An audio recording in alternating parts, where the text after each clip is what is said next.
everybody in uh, that room. I try to think hard.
I'm live because I'm going through my phone. I'm using my phone's internet, and it depends on where I'm holed up.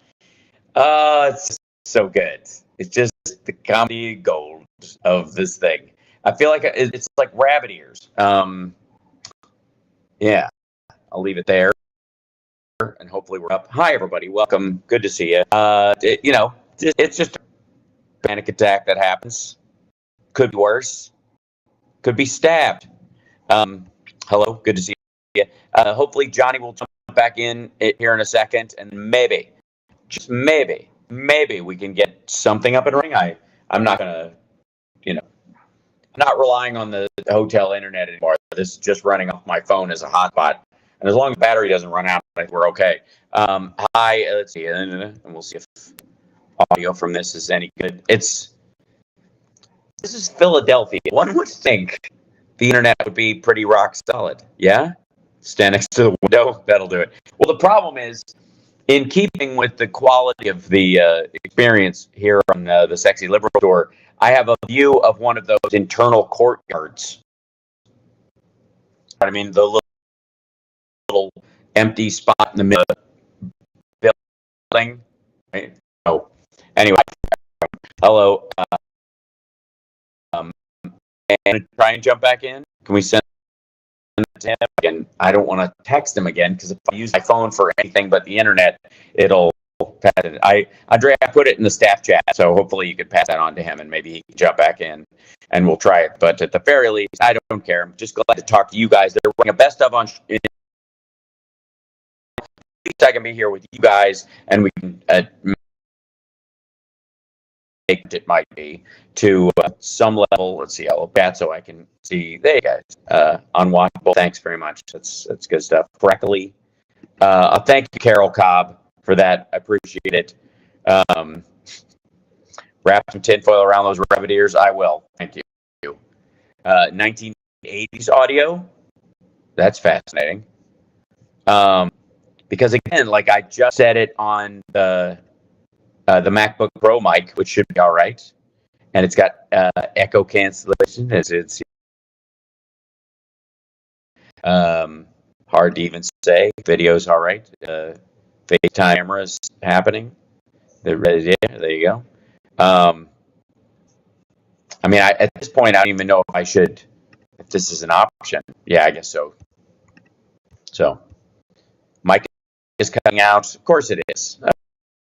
Of course it is. Gonna have to show it somewhere else. That's all there is to it. I blame the kidney. Thank you, Seattle Suzy Q. I don't know that it's even an option. The other thing I ran into today, and this was rather aggravating, was that the hotel has the option of purchasing upgraded internet, and it won't. It has an error message when you try. I love technology by bailing wire chewing gum. Seriously. We're back. It might take a moment for it to start flowing smooth again. Period. But that's just that. So, for the purpose of you, for all practical purposes, hold on. I'm documenting the hellscape that is my experience with internet Wi-Fi. It's going to be its own documentary. It'll be my version of the Jinx. Documentary will end with me going to the bathroom and going, I must have flipped the wrong switch. I guess they've caught you. They've caught you. You think you know. Sounds like internet in the area you're in is always crap. Yeah, that's what we get for going. I mean, yeah, it is throttled, but it shouldn't be. Yeah. It sounds like crap. Well, excellent. Thanks very much. At the very with you guys while this for the next 20 minutes as it charts the bed, bring back net neutrality. If we're alive right now, I can tell them I have no way of knowing whether or not this is that's the sad part. I'm gonna for the my camera in a bunch of weird places I'm going to make it art. I don't care at this point. Um, and I don't know if anybody if Johnny has what Johnny sees. That's what Johnny sees on the new link. He should be there. Hold on. I'm going to copy this, make sure he's getting the right one again, and see if he can pop back in at that point. Guests can add channels to the stream. That's madness. Okay. There are too many. Yes. Sound. And again, I'm not. YouTube is just me. Yes, I know. Nobody's else there. I can just bring in Boston Brian at this point, and he'll somebody at least paying. Yeah. And insofar as I know,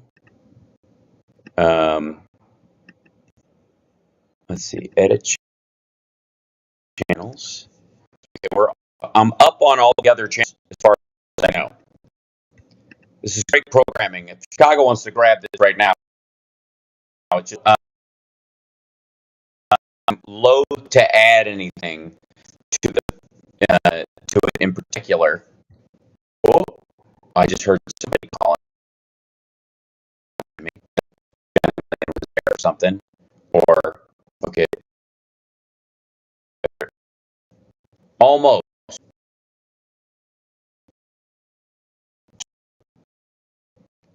So none of the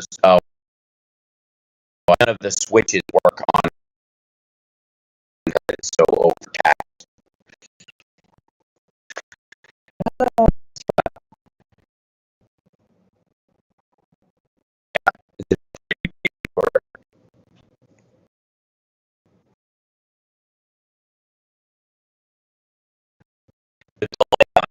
Wait, hold on.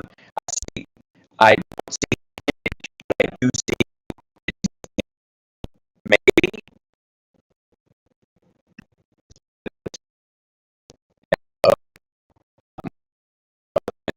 Getting around on the other side right now. Yeah, I see him there. I don't see him there. And the fact that he's there.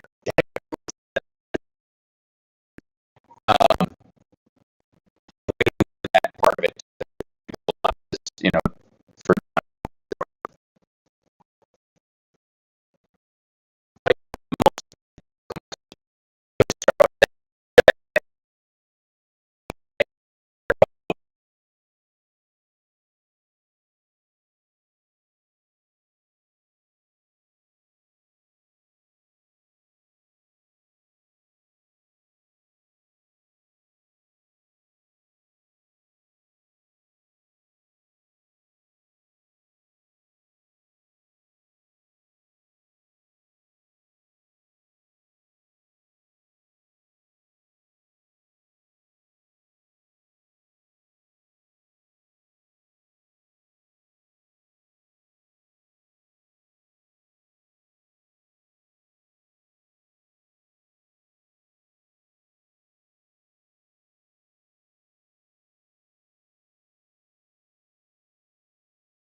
I'm back, and I see Johnny. Hold on. There he is. I don't know if I can hear him. Say something. Hello, Johnny, say check one, something to two. me. Oh, I don't hear him. Check 1, 2. Some audio going out of there, but we don't. Nope, no. Should just be Check 2. Check 1, 2. sending me fart noises at this point. We don't know. I don't hear you. Say something. Check Can 1, you 2. hear me? Check I 1, don't 2. think he can hear me. I Check know 1, that he 2. can hear Check me. 1, 2.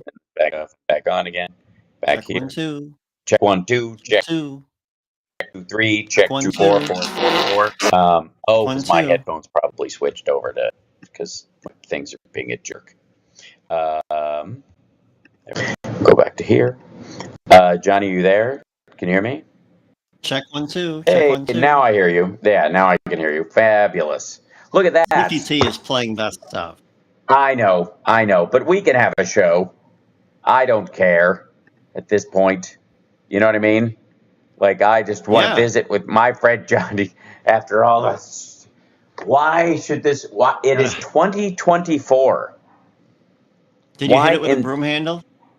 No, that's how I've noticed. You cannot unclog the internet like you do a toilet.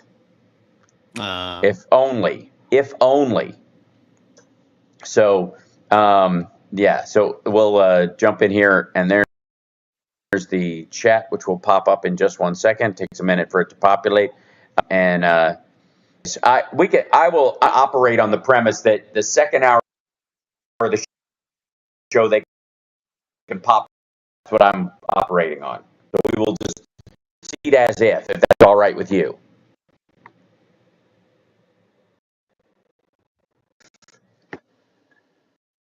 I can If barely that's all hear what right you're with you. saying. Okay, am I quiet or it just? Yeah, hopefully I brought the audio up a little bit there. Hopefully that will make it slightly better. See, according to this, my mic is very hot, but according to the other thing, it isn't. I don't know why. There we go. Can you hear me at all, Johnny Million? No, I can. Yeah, I hear you better than before. Okay, great. I don't know what that's about. It's a very strange thing. It's yeah. Oh, mic mode is standard. Voice isolation, so you can hear me there, and hopefully that will bring it up a little bit. But what I was saying is that I hope we can do a show and just have it be a show, like late in the second hour, possibly, if I can, get this kind of, up and running in that regard. Also, I wish I could bring down. Let's see. I'll see if I can lower my. I'm going to lower my camera to standard def, and hopefully it will bring it, be a little bit less, but who cares? Yeah. Can you hear me, though? Yes, I can. Okay, good. So you're just busy contacting Chicago and the like? I'm communicating with Devin. Great. Well, eventually we will get back to, yes, I don't know whether to blame Jewish space lasers or what, so we shall see what we shall see. In this regard.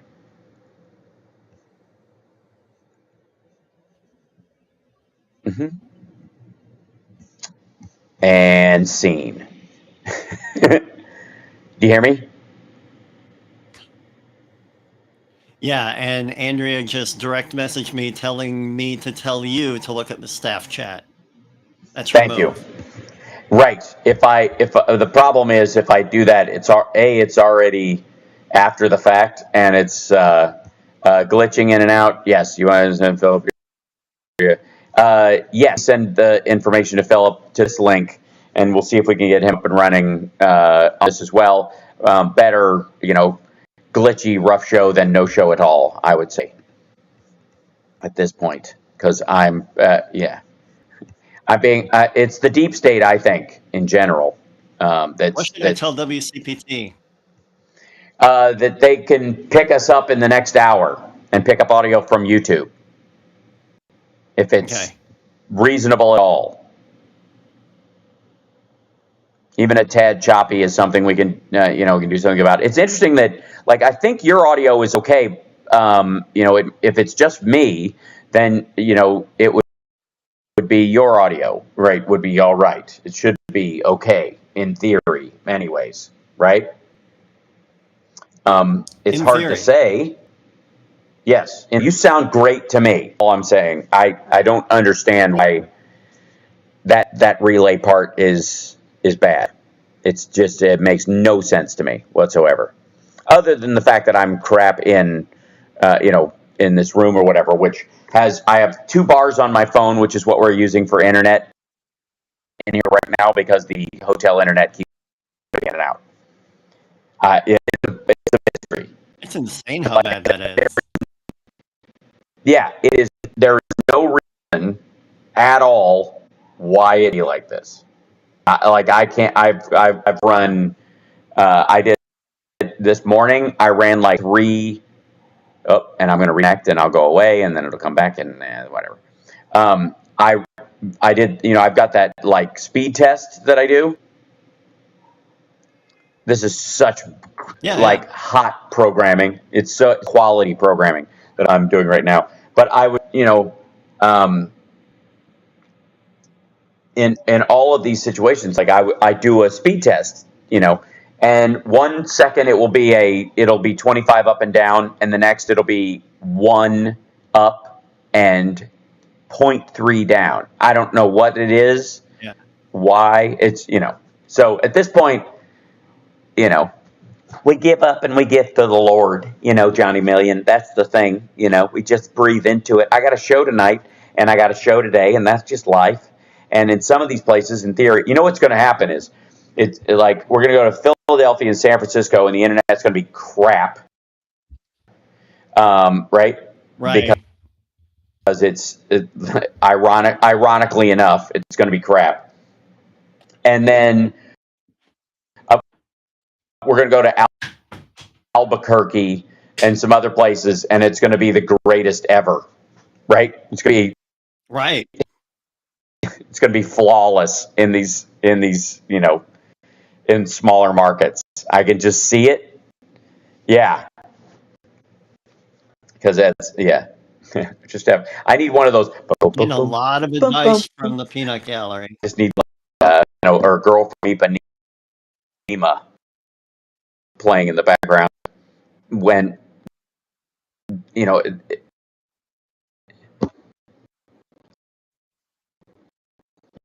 cutting out really bad, Al. I think is one of the.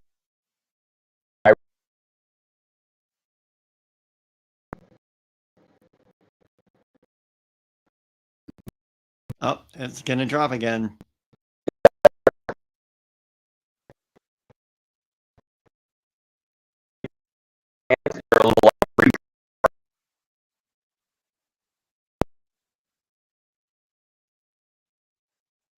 It helps.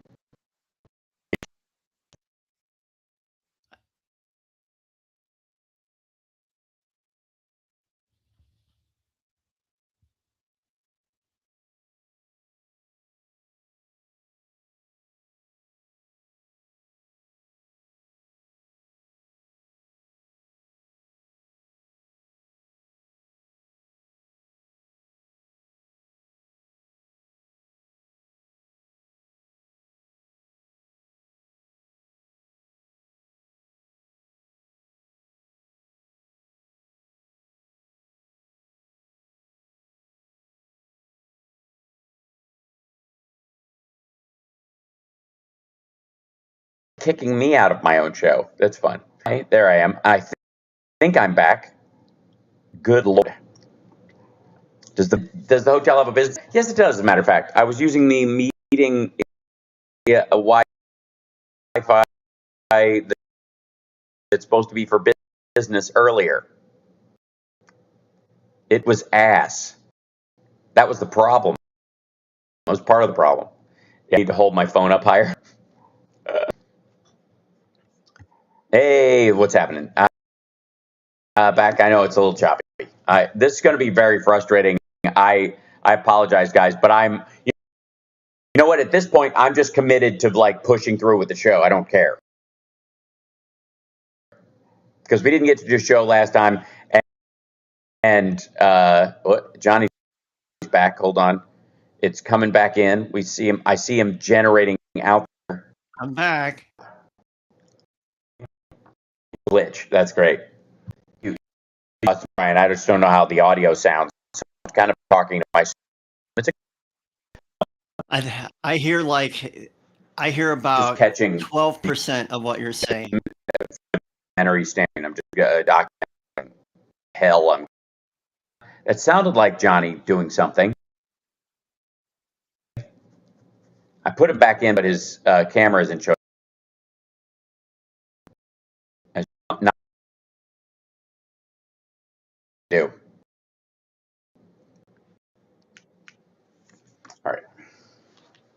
Turn this off. Give myself some battery for later. Yeah, there he is. Hold on, I'll flick this back on. And I'm in there. Just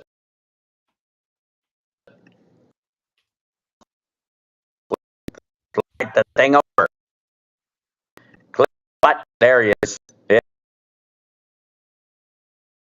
You ever, like, where you're trying to click a button and then it pops.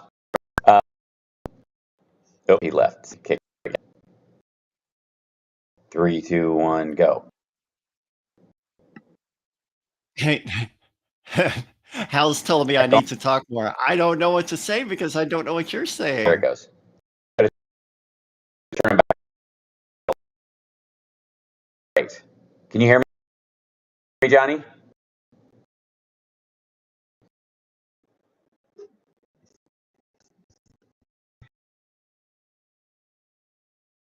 Hi again.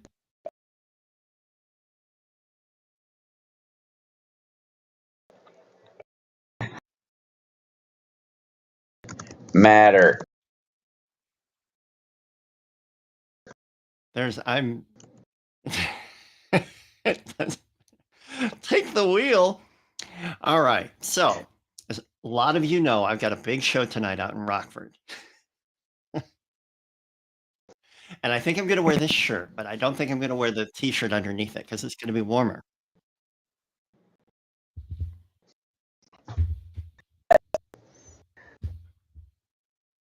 Hal, what if you did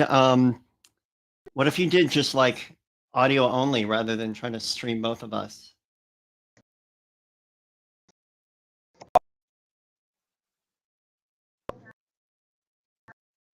Or maybe Hair. I don't know, call into CPT.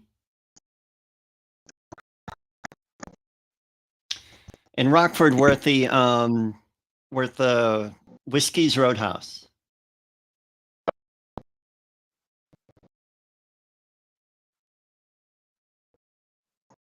Yeah, Hal, all I hear, like, maybe it's Going up. syllables coming from you. I really hear nothing, and your video is frozen.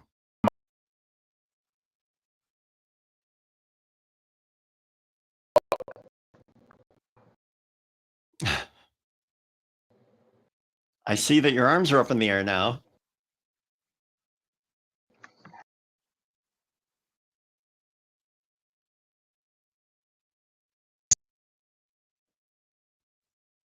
Check 2. Oh, wow, we switched sides. Was that better? Can you hear me now? Yeah, that's better. What happened? I switched back to it'll die again. It's the hotel internet. I switched from my phone You're back to in the that hotel? Yeah. Yeah, and it'll decide that it hates me in another second and just freak out. And who cares? At this point, I have so like relaxed into the chaos of this that I'm almost finding it relaxing.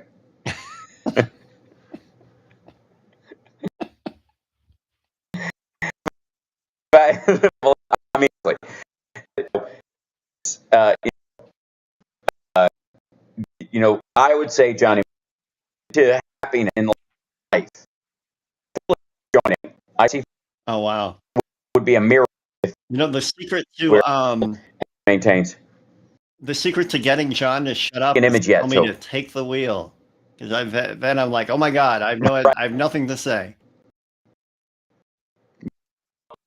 Yeah, a lot of people will specific. Hey, Phil is not connected. I think I hear him, but I don't get a video feed from him right now. So he's got there he is. I think he can hear us. There'll probably be a delay there as well. Can't speak to the internet, but who goddamn. Let's see. Shift. That's a little bit. There we go. You hear me? Head on. No? Noob, Can't hear you if you can hear me.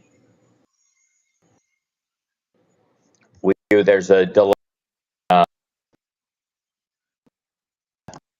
Check Not one, hearing two. you guys. Can you hear me, Phil? Yeah. Okay. Check 1, 2. Phil, can you hear me? There's a big delay. Test. Hello, hello, hello. Hello, hello, hello. Check 1, 2.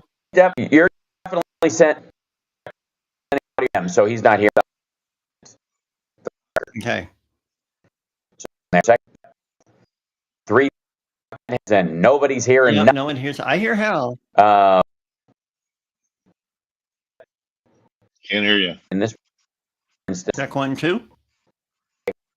that's that's not here. Let's see. Phil.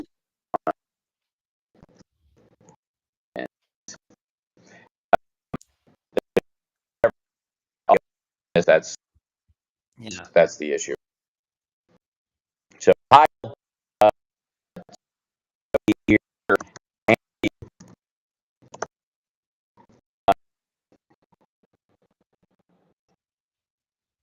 the chat.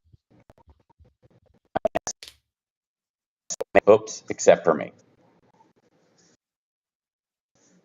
Ah, there we go. And it pops Yay, back in. now you can It was hear like us? yeah, there you go. Yeah. Now I can hear you.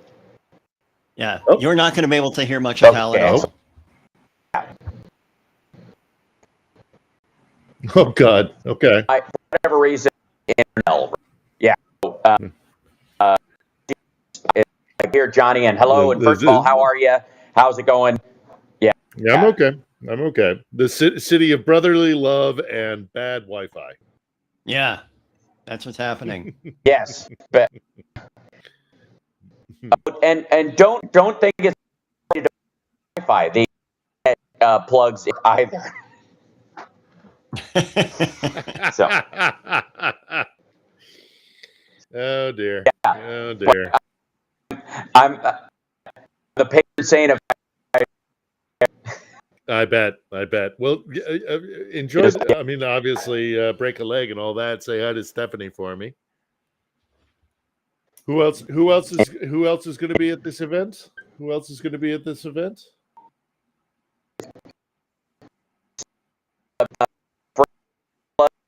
Gilby Shelton, they're a comedy duo, and John Fugelsang and myself and Steph, and and then I know JoJo from Jers is going to be one.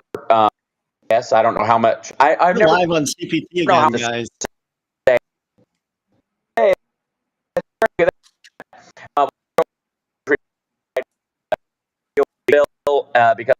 Because he's in it, and Johnny Million because he's in front of a Ukraine. So fancy of course, pants you can hear him crystal clear. Yeah. And it looks like I'm looking through a freshly washed window at him. The video is so pristine. Meanwhile,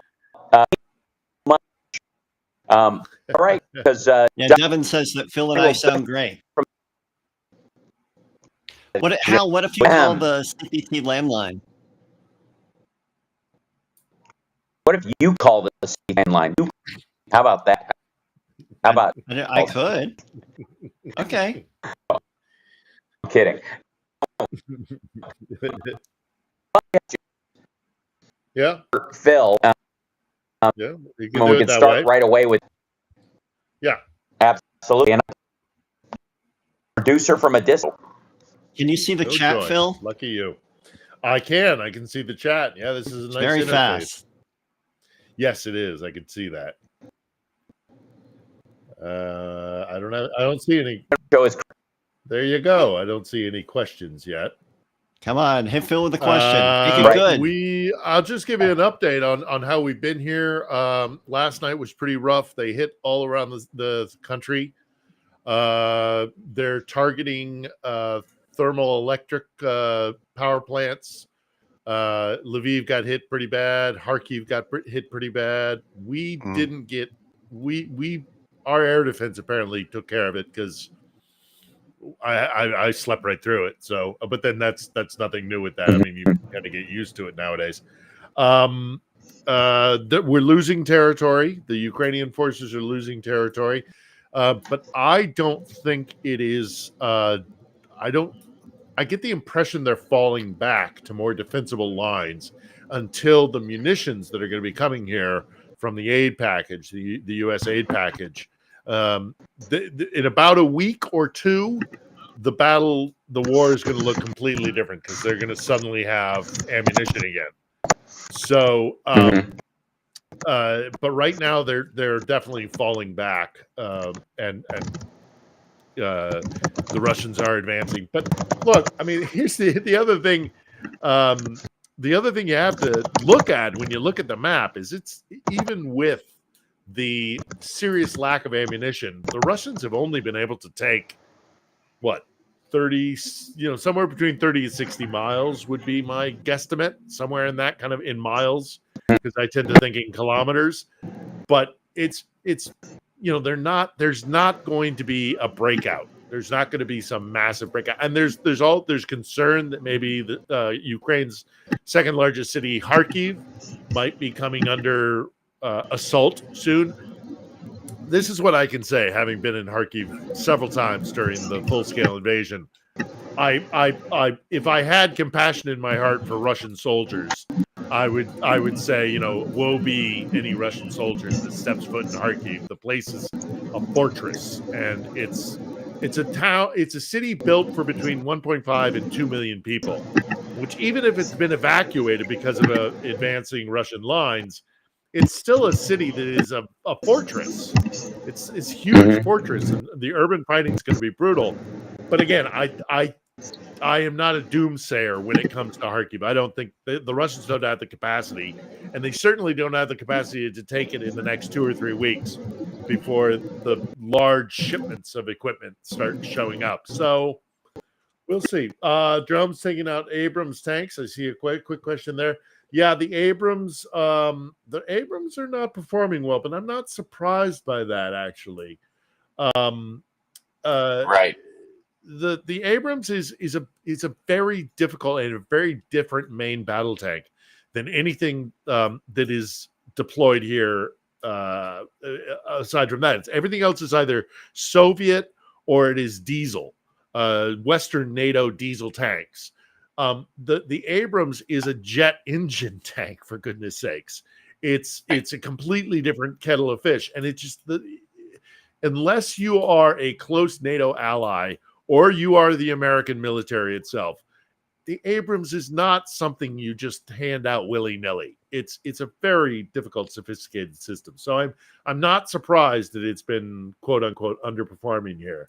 Of course, a lot of the Russian supporters are crowing about that. They're even taking, vehicles up to Moscow for the May 9th parade, the Victory Day parade.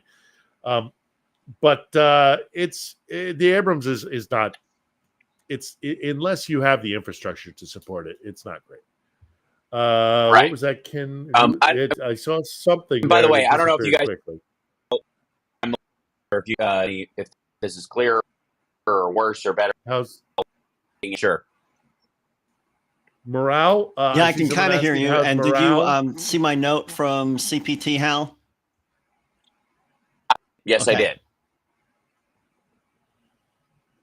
So please continue. No, that's okay. Somebody was asking about how morale is.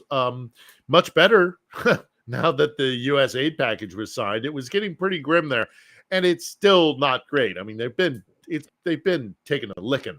So, but it's also not bad. I mean, I talked to people who go up to the front line, right up to almost to the zero line. And, there's no one is talking about surrender. Nobody is talking about putting down their weapons because they can't defend themselves. Firstly, they can defend themselves. Secondly, they're getting more munitions now. But thirdly, they never talked about surrender because it's an existential threat. So they have to keep fighting as long as the Russians are advancing and taking their territory or holding on to the territory they have, because it only is going to provoke them to go for more. Maybe not immediately, but it puts them in a position to take another bite later. So nobody on the front lines is talking about giving up. Morale is only bad in the sense that this is a real hardship for them, and people are dying. People are dying in large numbers, and it's bad. We should have been giving them more weapons from the get-go, but I prefer to look forward and not back. So somebody was talking about, I think it's Hrvatsky television. I'm vaguely aware of them. I haven't seen a lot of their stuff. Their independent journalism is alive and well here because big networks are not doing the job because they can't. They're distracted by Gaza. They don't want to spend the money here, and they're on to the next shiny object. So go with on the ground guys. Are they laughing at the housing that the Russians are putting around their tanks now? They're very bizarre looking. But I mean, the Russians are trying to find a way to stop the drones, and a thing like those massive housing. I mean, it limits their visibility, but it protects them from drones. So, look, it's soldiers do that. I mean, our soldiers did that when they rocked up into Iraq. They had to start putting up armor onto their Humvees. You adapt. So that's what the Russians are doing. But the Ukrainians, being the Ukrainians, will find a way around those defenses, and it's the constant battle between offensive versus defensive capabilities. You're always, when you put up a shield that you think will defend you, the enemy is going to figure out a weapon that's going to get around your shield, and it's just it's warfare. Yeah. This is age immemorial. It's not about Ukraine; it's about war, and there's always a conflict between your capability defensively and offensively. So, but they do look stupid, don't they? Right. True that. Tons of people asking if the aid has reached Ukraine yet, Phil. Some of the aid is already here. The ATACMS in particular apparently was here even before the aid package was signed, which is, that's the Pentagon and that's the Biden administration, making stuff happen. So I don't hate on that. I had lunch today with a guy who is very clued into a lot of this, and he was telling me the first things that they're going to get are air defense and ATACMS and 155 millimeter shells for their artillery. That's the priority. Now, secondly, they want the Bradleys, as many of those Bradleys as they can get their hands on. They want those. They want the F-16s. They want the HARM missiles. They want. They're apparently. The other thing they're getting immediately are man-pad kind of things. So these are, weapon systems that can be fired by an individual or a two-man team that are anti-tank in the instance of like a Javelin or the dearie me, I'm gapping on the name, the Javelin or the Stinger, the man-pad systems. So the Stinger's anti-air, Javelin's anti-armor, but these are smaller weapon systems that can be delivered to an individual soldier or a two-man team, and so that's easier to transport. When you're looking at a thing like a Bradley or an F-16 and everything that comes with that, that's not something you can just deliver and bring it to the front lines and off you go. Oh, you're looking better, buddy. There you go. Looks like you might have a better connection. Look at that. Talk that about weird? The fundraiser for power in Kharkiv. I'm working on something. This is an issue. This is a big issue for energy, the entire energy sector, and the Russians are concentrating on the energy sector. So they're raising funds to try and either repair, if it's possible, the thermal electric power plants that are being targeted, or find another way to provide energy that it doesn't come from a power plant. Right. I don't know if I'm afraid one of those audio issues. Yeah, there you go. Your video looks better on that channel. Better. I can't hear you now, though, Hal. At all. Can't hear you now, though. Completely That was different crazy. kind of- yes, it was. And now I think Phil it's has just a portrait. What have I done? Phil has gotten what? What have I gone and done now? What am I being accused of? What are you being accused of? God knows what. It's always something.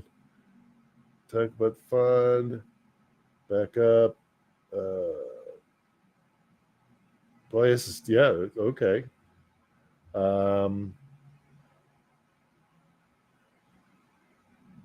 Yeah, trying to catch these questions, but boy, they're coming fast and quick. NAFO, a lot of the NAFO guys. No First, audio on from the Hal edge. yet. The on the edge has a slight delay, and I'm happy to do it. Actually, I'm not upset. I'm not hating it. We had hoped to get out our first episode this coming Friday, but it's going to be delayed for a week. But it's delayed for a good reason, because my first guest on the podcast is somebody that is able to speak about a very important topic, and I wanted him to be my first guest, and he had a scheduling conflict come up unexpectedly, so we're going to delay by 1 week. The studio's up and running. It's fine. It's just I want this particular guest to be our first guest, and he had a conflict. So yeah, it's going to be it'll be May the 3rd. Is Friday, May 3rd is when I'm hoping to, because the interview is going to happen on Thursday, the 2nd of May, with this individual, and he's promised that he won't have another scheduling conflict, but you never can tell. And so our first episode is going to be slightly delayed, but I'm not hating on it because it's worth it. And trust me, when you guys know when the first one comes out, and I don't want to jinx it by naming anything, but you'll understand when the first episode comes out why I delayed and made sure that this particular guest was our first guy. But thanks to you, I'm in contact with Lev Parnas, so we might have Lev on. Right. And there's some other good guests that we're trying to line up. So I wanted to get right out of the gate with somebody substantial and important who could talk on an important topic, and that's what we're going to get. But these things happen. I would rather start correctly than to half-ass it and rush something out. So it's worth it. I feel seen in that regard. In the case, there you go. Sounds much better.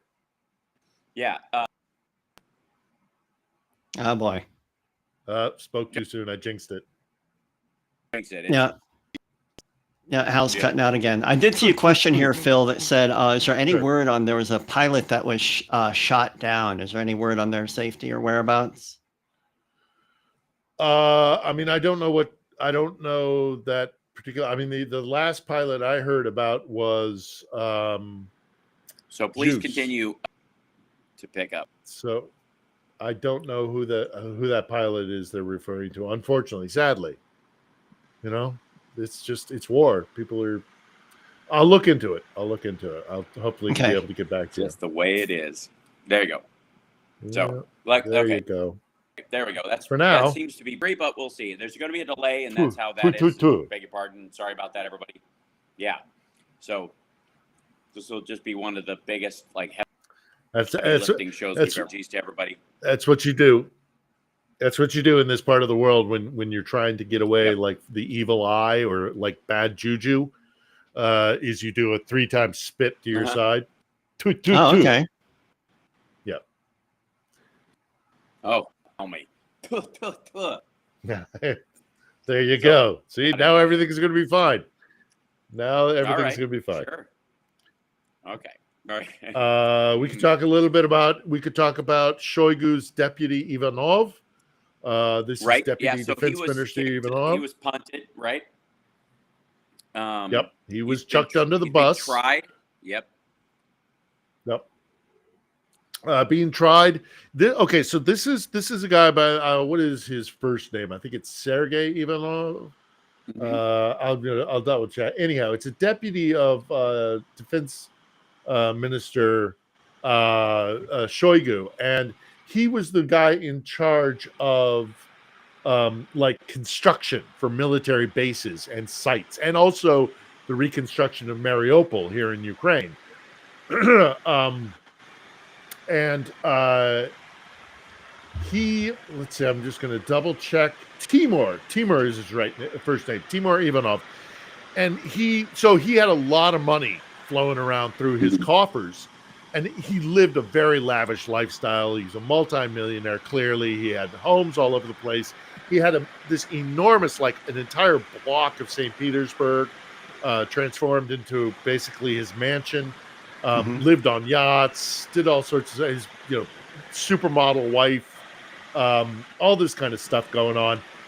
They pegged him for an $11,000 fine. This is a guy who swims in waters where he's like dropping hundreds of $1,000s on like a dinner. It's nuts. So there's been a lot of talk about this in the sense that this is an attack on Shoigu. Somebody's going after Shoigu. You can't get him exactly because he's very close to Putin, Shoigu.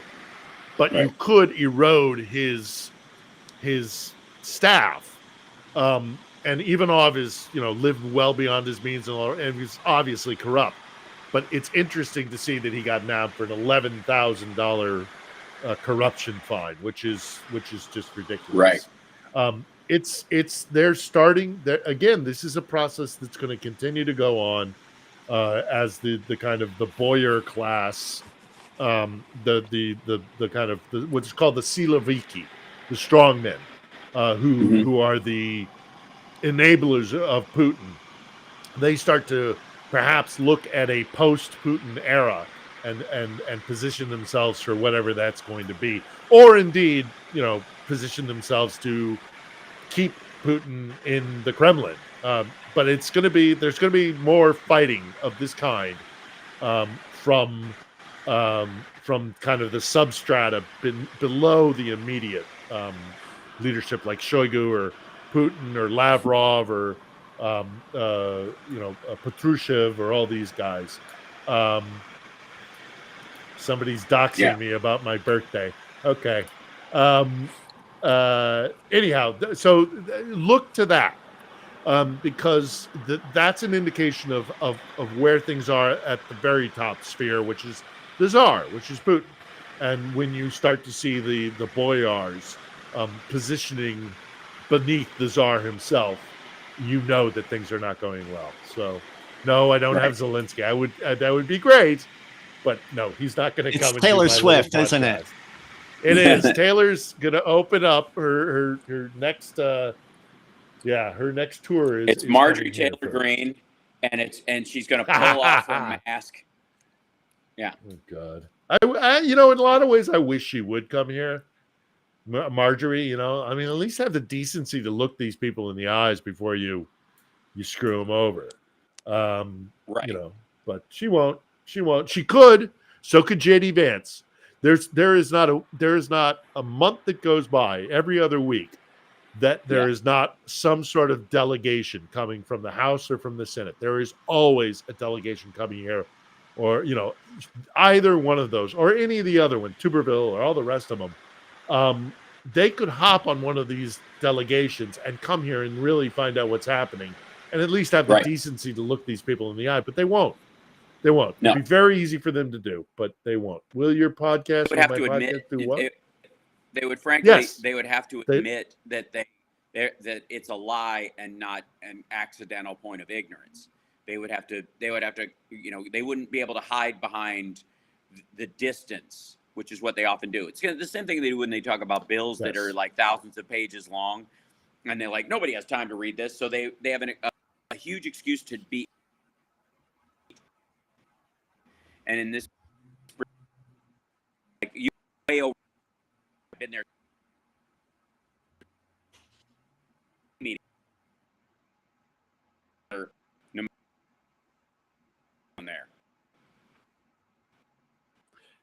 I think I got most of that, Hal. You're chopping up again, but yeah, the it's a very different thing to sit or to tweet out vile things about, Nazis or whatever, or all the junk that they do.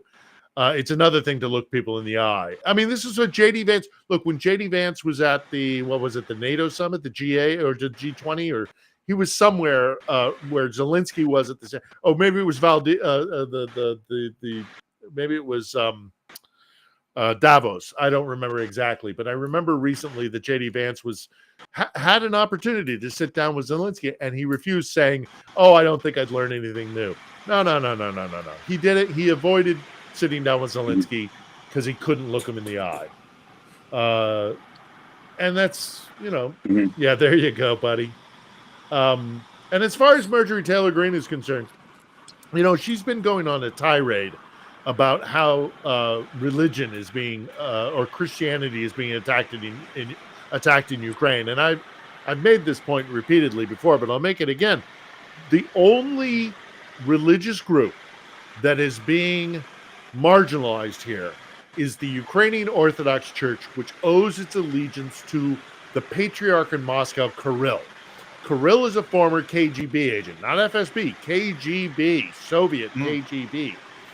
He heads the church that the UOC, the Ukrainian Orthodox Church, pays allegiance to, and Kirill is an agent of the state. His interest is not in caring for the souls of the flock. His interest is expanding Russian Empire, and they've been known to be passing along like troop movements and troop numbers up, to go. So of course the Ukraine. As a matter of fact, the Ukrainians have been really rather tolerant with them until recently, until about 8 months ago.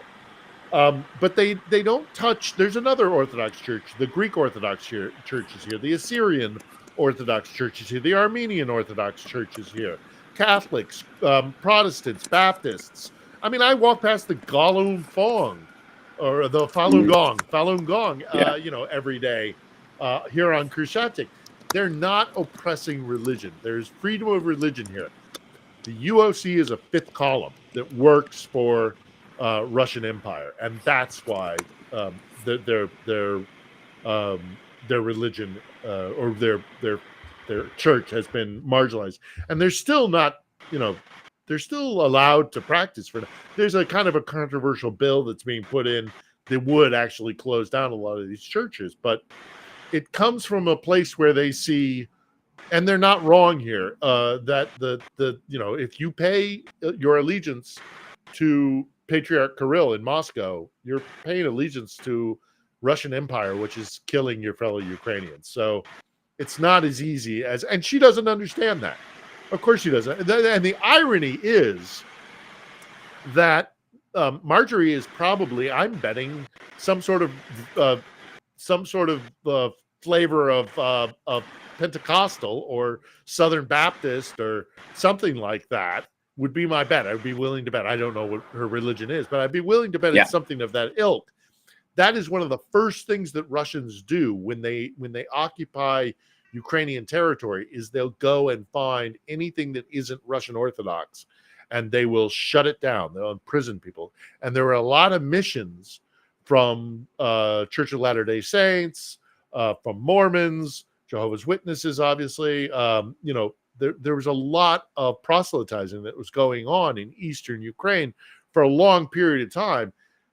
So there is a presence there. And then when the Russians occupy, one of the first things, there's a couple of things they do when they first occupy a city. They try and find the civil leadership, so the mayor, the what have you, the people who keep the lights on and that kind of stuff, who run the telecoms. They look for children, sadly, because we know that they conduct ethnic cleansing and they take children and send them back to Russia. And then thirdly, they try and find these Protestant, non-Orthodox Christians, and they persecute them. So Marjorie has absolutely no idea what she's talking about, but then that's nothing new. Right. So I got a question I saw from Ed 3D Tech. Yep. Where he said, can you ask Philip about the taking down of Russian oil infrastructure by Ukraine? Yep. The Ukrainian drones, particularly with Ukrainian drone technology, which is they're at the forefront of drone technology.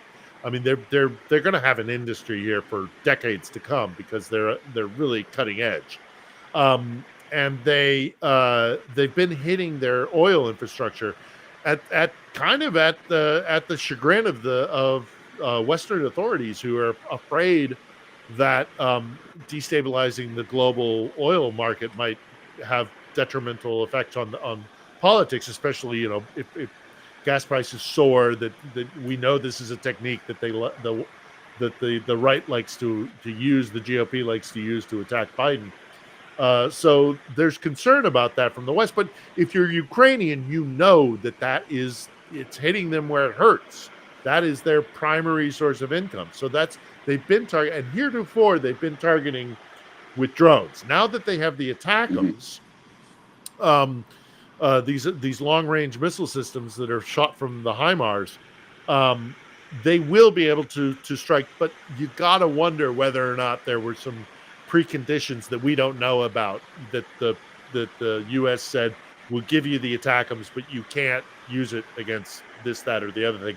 But look, I am also equally would be willing to put money down that Ukrainians would be like, okay, as long as we get the ATACMS, because what the ATACMS does, this long range artillery, it puts the bridge under direct threat, the Kerch Strait Bridge, which is how they resupply Crimea from mainland Russia. But also importantly, and I don't think this has been discussed enough, is that Russia is trying to build a railway system from Rostov-on-Don through to Mariupol, which is occupied Ukraine, and then down along the Sea of Azov, the coastline there, to get to Crimea, because one, it's a more reliable route than the bridge, and less vulnerable, or ostensibly less vulnerable. And two, the bridge is falling in the sea. Eventually, the bridge is going to fall in the sea, with or without Ukrainians blowing it up. We know this because there have been engineering teams and investigation teams that have gone down to the pylons of the bridge. It's built on silt. There is nothing in the strait that allows, with the current technology that we have, that allows to build a bridge. So that bridge is coming down, whether or not an ATACMS takes it out. We maybe can't wait for the natural course of things for it to fall into the sea and to the silt. So they probably are going to strike it. But equally important is striking at that bridge. And this is the reason for that is something you and I have talked about many times, Hal.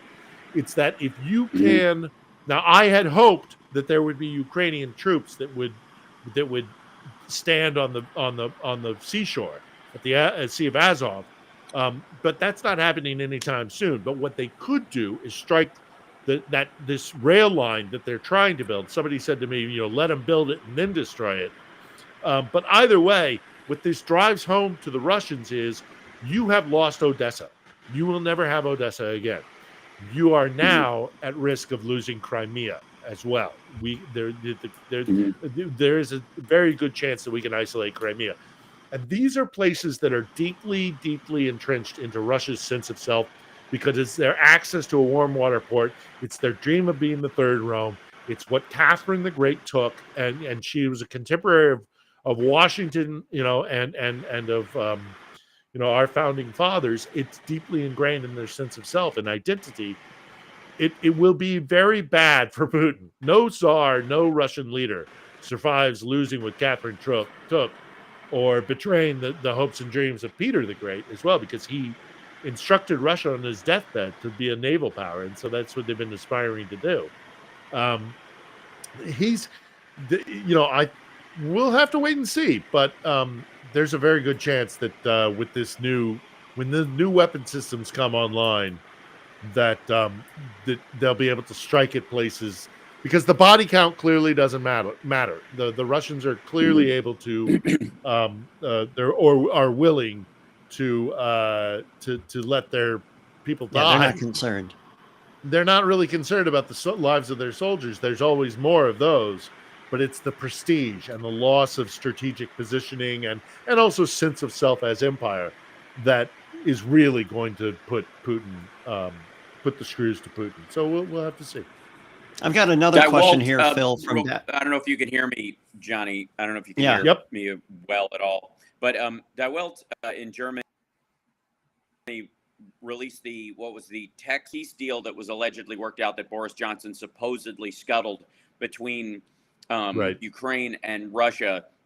Never mind the fact that a big chunk of it still hadn't been worked out or whatever. So and they were definitely going to run up against a wall over a bunch of things, including the fact that Russia wanted Ukraine to maintain about 1/10 of the military strength that it had currently, much less what it's built up since. Obviously, it would be even more extraordinarily large and a bigger drop now, so that if they decided to attack in the future, they would have less to fight against.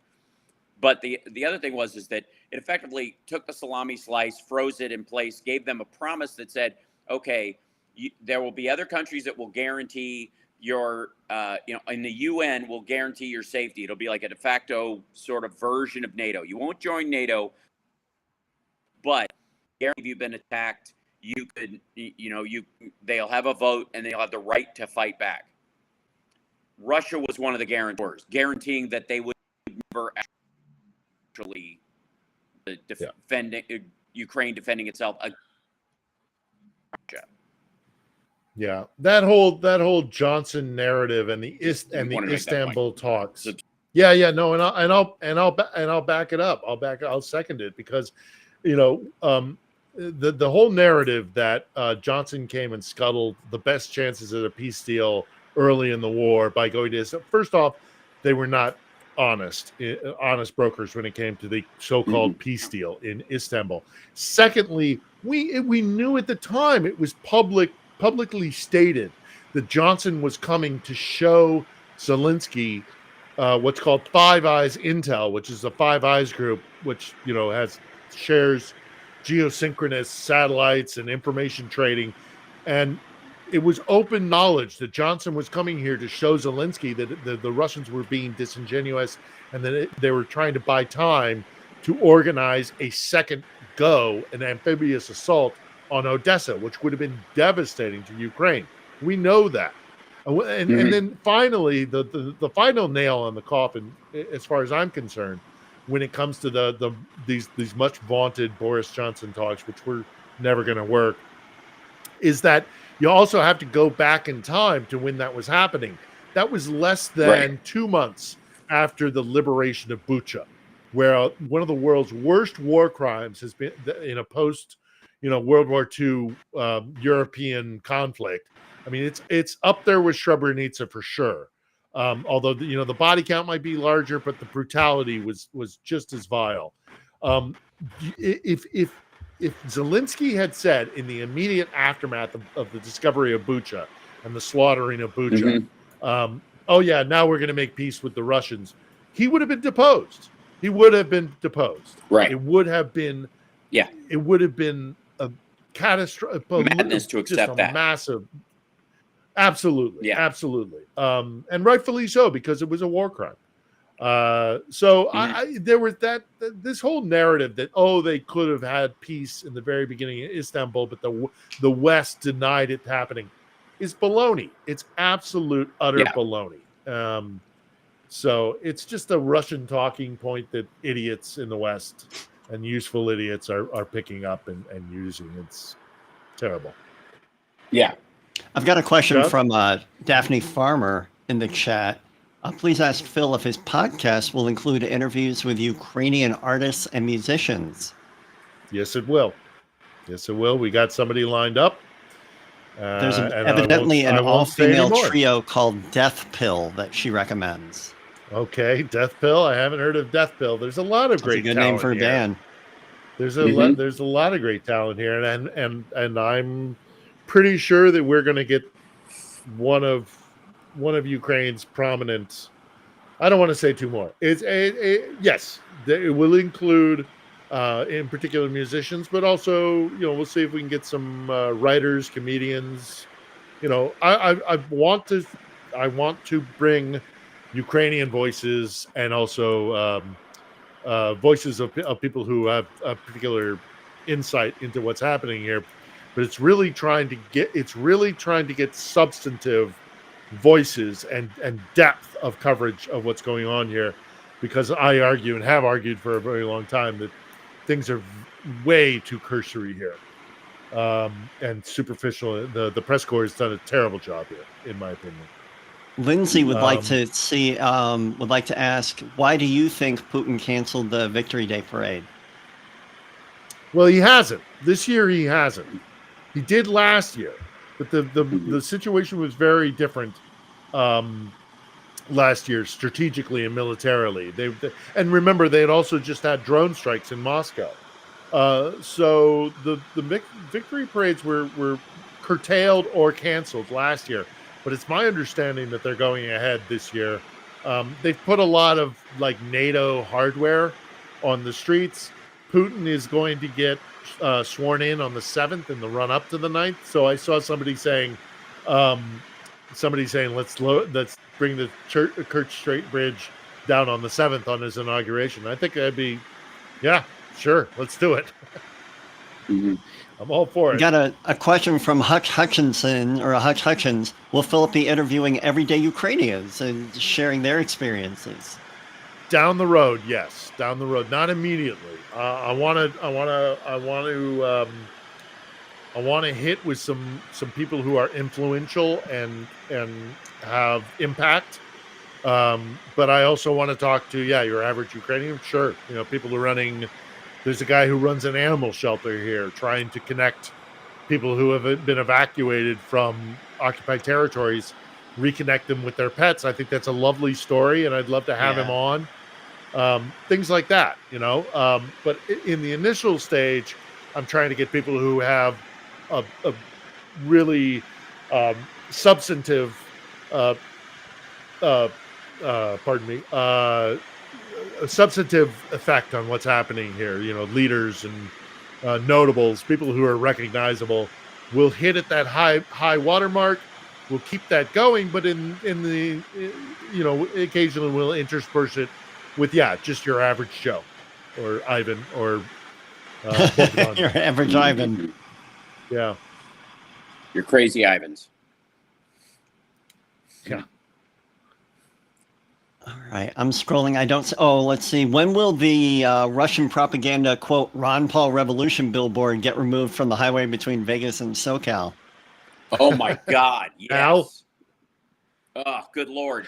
It's so funny, like that revolution irony, like as if Ron Paul's some sort of hippie or actually cares about, the only thing Ron Paul cares about in terms of war is allowing Russia or China or any African warlord or South American warlord to wipe out all the civilians in front of them without us interfering, because he wants a world that is teed up for us against the dictatorial groups, and then we'll wipe them out because we'll have no other choice to. So the idea is that all this placating of peace and moving stuff around sort of gums up the works. And if we would just let these stupid countries fall to their leaders and become as villainous as they possibly could be, we could just decapitate them without without a second thought. And it's way easier to go after a Saddam Hussein or a Gaddafi than it is to go, through several cycles of elections that countries are having. So that's part of. There are isolationists who believe that we shouldn't be engaged in stuff because it's always war. But then that if we just left well enough alone, the monsters that would take over these places would wipe out half the population, and then we could roll in and kill the rest of them and just take all the stuff. That's what Ron Paul's group believes. That's what those guys are for. There's some sort of like hippy dippy, we need to move away from, us being the cops of the world idea. And that poster's been on that one dude's diner since 91, and it makes no sense. I've driven past it. Yeah. Yep. Everybody has. I you know how many times I have driven by that thing and gone, on my way back from LA, I'm going to buy some paint. Climb up there, and just paint my name over it. Just the hell with it. Just straight up graffiti. Gino wants me to ask about the Ukrainian-built Frono sub-drone. Oh yeah. This is a drone that they have developed, a sea drone that they've developed, which actually can also take troops. And it's slick. It's pretty impressive. I'm sure they have they have a variant of it that has munitions on it because they're really good at that. But also, the idea that you could put troops in it and have an amphibious landing with one of these things, I think is again, these, let's not underestimate the capabilities of the Ukrainians. They have had since a post Soviet era. I mean, there was a lot of military industrialization in the Ukrainian Soviet Republic, and that still exists. So there is an arms industry here, and they are not only inheriting the Soviet arms industry, but they're developing new ones as they are again on the forefront of drone technology. So these are not passive, like a little colony that's been taken over, or a backwater country. This is a sophisticated country that is ramping up significantly to defend themselves, but in the interim period they need assistance from us, which is why it was so vital for us to have passed that aid package. Right. What does Phil think about Poland booting Ukrainians for conscription? Yeah, this is an issue. The Ukrainians have a problem with, and it's unavoidable, we just kind of have to accept it, is that there's a manpower shortage here. And part of it is because they've been reluctant to tap into the kids, the men in their 20s, because if you look at the demographics of Ukraine, people who were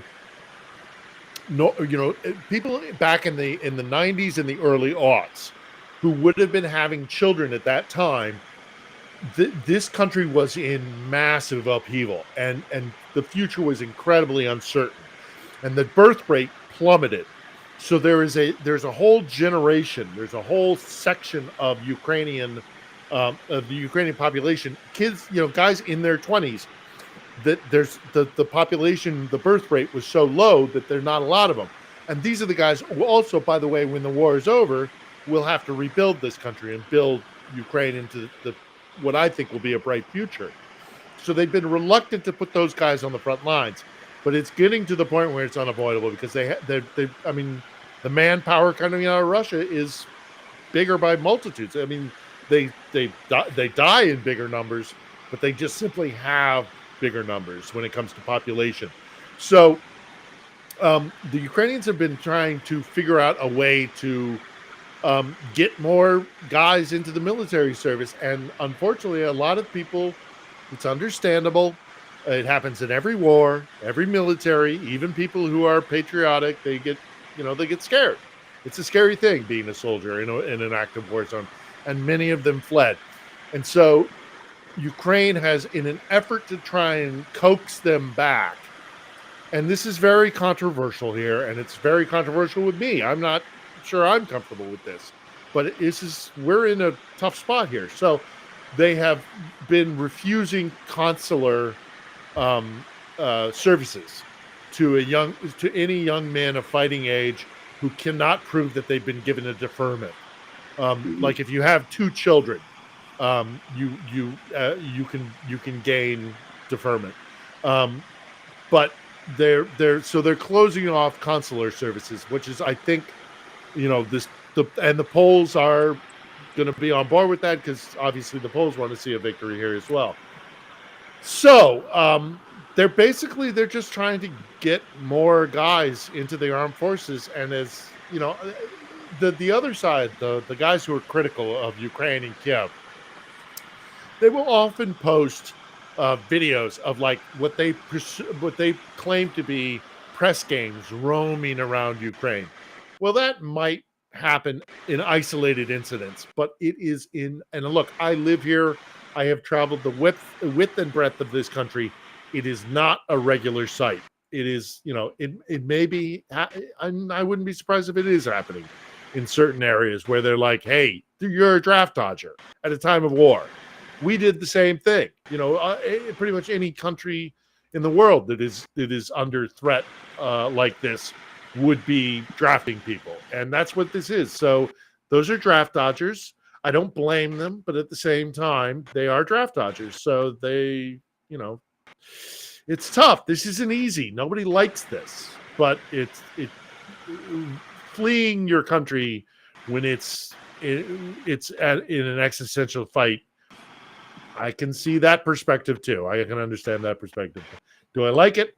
No, obviously nobody likes it. Frankly, I wish there wasn't a war here, but there is. So sure. Tough decisions have to be made. There was a question about why isn't there more coverage of cyber warfare that's probably going on right now? I think there should be. I absolutely think there should be. This is one of the things that the Russians excel at. They equally excel at it, and sometimes they're comically inept at it. But they fixate on it because they get more bang for their buck. Yeah. So they are able to infiltrate. I'm starting to call it the Moscow mind worm. It gets into your perspective, and this is their intention.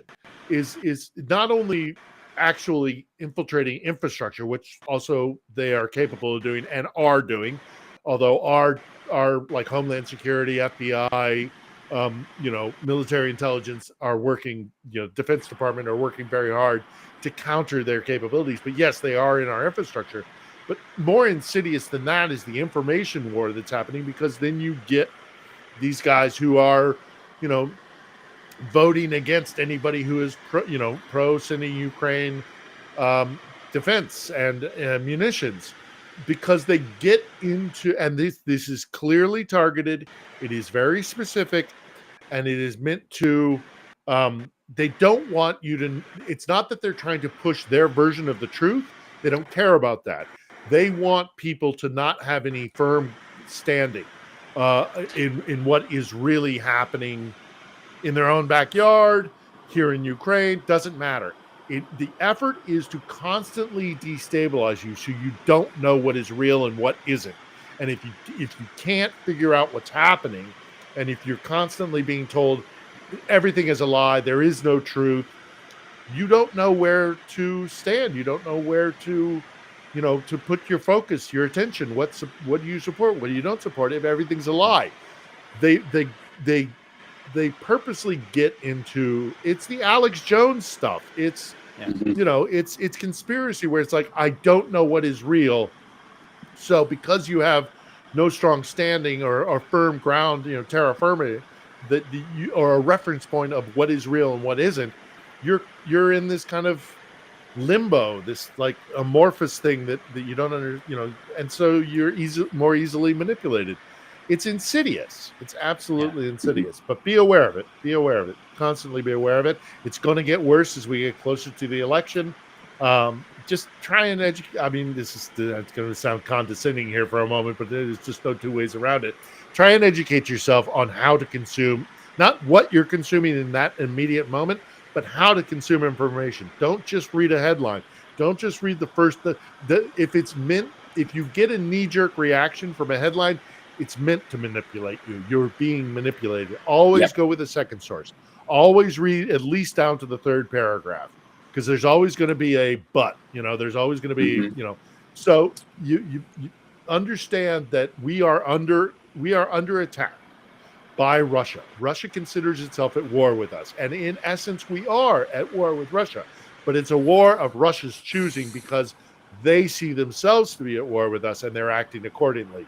We have not woken up fully to this concept that Russia thinks it's at war and it is at war with us and is acting accordingly. And the sooner we do, I think we're getting to that point. I really do. But we're going to see Russian interference in the upcoming election, whether it's just this information warfare stuff or something more direct. But I just I cannot advise the audience strongly enough that you gotta read deeply into any article and always have a second article with second sourcing. And if it really upsets you, look into it further, because emotional manipulation is a primary, it's a fundamental tentpole of information warfare. What is Phil sipping on? Where's that? Boy, it's good. Yeah, people want to know what you're sipping on, Phil.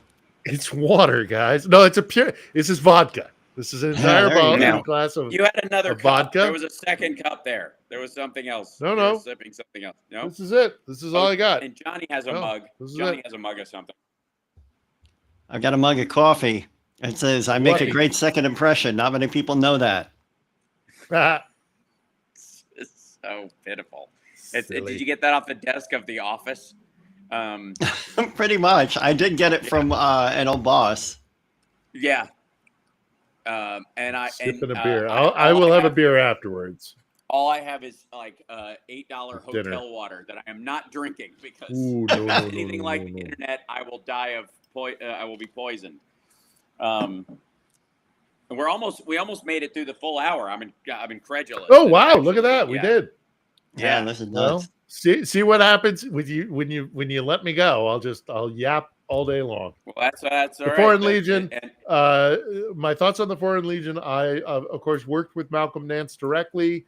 The Legion is a tricky thing, but generally these are good people doing good work, and bless their hearts, and God bless them for coming over here and fighting for that, for freedom, because it's not just Ukraine's fight, it's everybody's fight. So my criticism of the Legion just lies in the fact of it's difficult to integrate with the regular regular Ukrainian forces. And also there've been some unfortunate instances of some people who have come here and joined the Legion for less than honorable reasons, and are less than stable individuals, and that causes trouble for everybody. So that's my only criticism of the Legion. If I ever join the Foreign Legion, I will not be in a stable position. No. You'll end up with Legionnaire's disease, but I also think you would only join it because you get to wear an Indiana Jones hat. I think that's. I really want to wear that hat. Mm-hmm. So no happy song. That's a pity. Unless Phil sings it for us right now. 3, 4. I am happy. You are happy. Oh, look at that. It works. Happy together. Happy together. Happy together. Weather. Oh boy. Sunny. We'll be there to be. There's an overlap. Yeah, the delay. It's very hard. It's worth a shot. Yes, it was. We're singing it in the round. We're almost singing it in the round. That's right. All right, everybody. Thank you guys so much. Keep supporting Ukraine. With all the stuff today. Thanks for everything. Yep. Yeah. We'll have clearer shows this week. I've got on Monday. I've got Cliff Schechter. He's joining me for a third hour on Monday on the morning show. Oh wow! And then I believe I've got a special guest in the afternoon show as well. And then Phil will be with us on Wednesday. Johnny Million. When's your live streams right now? Monday, Wednesday, Friday? Tuesday and Thursday. I got it exactly wrong. That's all right. Show up Monday, Wednesday, Friday. See what happens. Right. Yeah, Tuesday, Thursday, right before my show, so you can kind of send the raid my way as you do. I raid over there. Yep.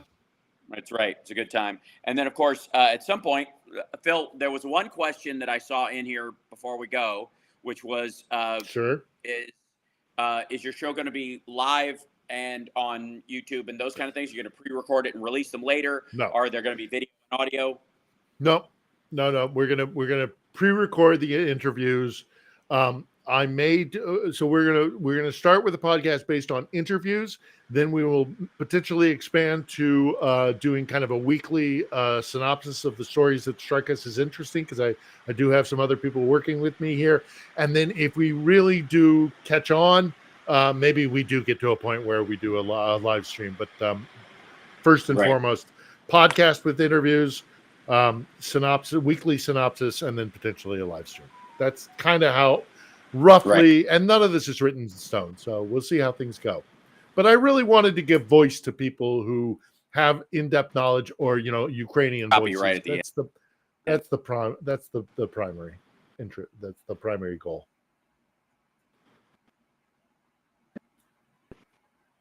All right. And Hal's pixelated Awesome. face Well, is Hal's thank you guys pixelated again. Putting up with me. Of course. Love you, Hal. Get out of But, thank you Philadelphia guys one so piece. much. Escape from Philadelphia. Oh God, I'm gonna cry. Good Lord. Take care of yourself. Take care of somebody else, and we'll see you. Bye, everybody. Bye, everybody. Bye, everyone. Take care. Thank you. Bye. Bye.